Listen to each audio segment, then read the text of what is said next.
میں یہ سٹیج پر بیٹھے ہوئے لوگوں سے لے کر آخر تک پوچھنا چاہتا ہوں، جن کو نبی کی نسبت پہ مان ہو، ذرا ہاتھ کھڑا کر کے زبان ہلا کے کہہ دیں سبحان اللہ۔ اس میں ٹینشن والی کیا بات ہے؟ جتنا میرے نبی کو ہم گناہگاروں سے پیار ہے، اتنا فرشتوں سے پیار نہیں۔ ممکن ہے میں تقریر کر کے چلا جاؤں، آپ کوئی کہے کہ جناب یہ تو دعویٰ ہے، اس کی دلیل کیا ہے؟ دلیل دینے لگا ہوں، اللہ کی عزت کی قسم اگر سینے میں دل ہوا تو تڑپ جاؤ گے۔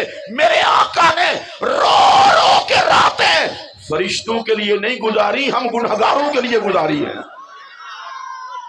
جن کو مصطفیٰ کریم علیہ السلام کے رونے کا احساس ہے وہ اونچی آواز سے بولیں۔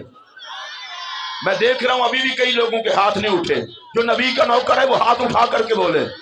اچھا آپ سوچ رہے ہوں گے کہ نبی پاک کے رونے سے کیا ہوتا ہے؟ ادھر دیکھیے، میرے آقا فرماتے ہیں جس امتی کی آنکھ سے خوف خدا سے ایک آنسو بہ جائے وہ جہنم میں نہیں جائے گا۔ میں روؤں اپنے لیے میں بخشا جاؤں، منیر سعیدی صاحب روئیں اپنے لیے وہ بخشے جائیں، نقیب محفل روئے اپنے لیے وہ بخشے جائیں، آپ میں سے کوئی روئے اپنے لیے وہ بخشا جائے۔ توجہ میری طرف کر کے سننا، ارے کیا کہنا اس امت کا جس کے لیے خدا کا یار روئے۔ اگر آپ کو سمجھ آئی ہو تو اونچی آواز سے کہہ سکتے ہیں سبحان اللہ۔ مجھے حضرت علامہ صاحب نسیم الریاض علامہ خفاجی نے ایک حدیث نقل کی ہے، وہ ابتدا میں ہی سنانا چاہتا ہوں۔ میرے اور آپ کے پیارے نبی علیہ السلام نے فرمایا اذا مت لا ازال انادی فی قبری امتی امتی امتی۔ سرکار نے فرمایا جب میں قبر انور میں چلا جاؤں گا میں کہتا رہوں گا امتی امتی امتی۔ قصور آپ کا بھی کوئی نہیں ہے، جتنا بندے کا دماغ ہوتا ہے اتنا ہی داد دیتا ہے۔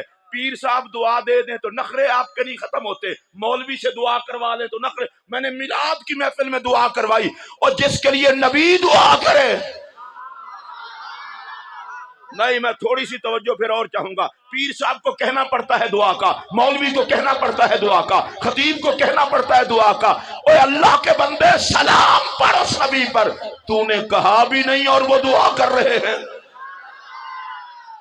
میں ذرا سب کو چیک کر لوں آپ میں سے کتنا بندے ہیں جو اس ذوق کے مالک ہیں کہ ان کے سامنے ذکر سرکار کیا جائے۔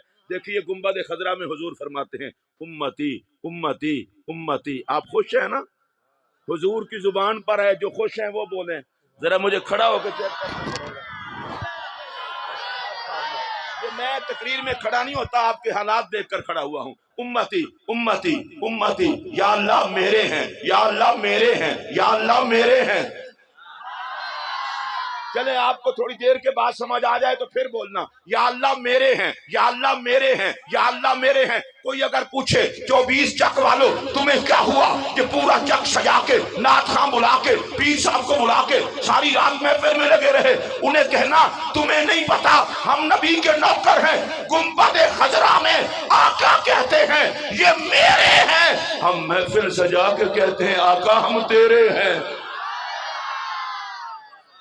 اچھا دیکھیے،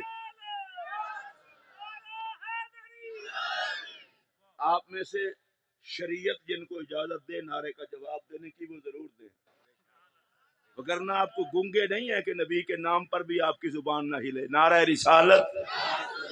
اچھا آئیے میں آپ کو رسول اکرم صلی اللہ علیہ وسلم کا ایک فرمان ذیشان سنانے لگا ہوں، اور بڑا عجیب فرمان ذیشان ہے جس میں رحمت ہی رحمت ہے۔ میرے پاک نبی علیہ السلام نے فرمایا امت کے گنہگاروں کو میں محمد عربی بخشواؤں گا۔ چلے میں اب دوسری مرتبہ کہنے لگا ہوں، دیکھتا ہوں کس کس کو مان ہے۔ میرے پاک نبی نے فرمایا انا لشرار امتی، امت کے گنہگاروں کے لیے میں مصطفیٰ ہوں۔ جس کو ناز ہے کہ ہمیں نبی بخشوائے گا وہ ہاتھ کھڑا کر کے بولے۔ چلیں تھوڑی سی بات اور کر لیتے ہیں۔ نبی پاک علیہ السلام معراج سے واپس تشریف لائے، حضرت مولا کائنات کو بلایا، مولا کائنات کو فرمایا علی یہ ولایت کا جبہ ہے، اگر میں تجھے پہنا دوں تو کیا کرو گے؟ عرض کی یا رسول اللہ آپ کی امت کے گنہگار چھپا لوں گا۔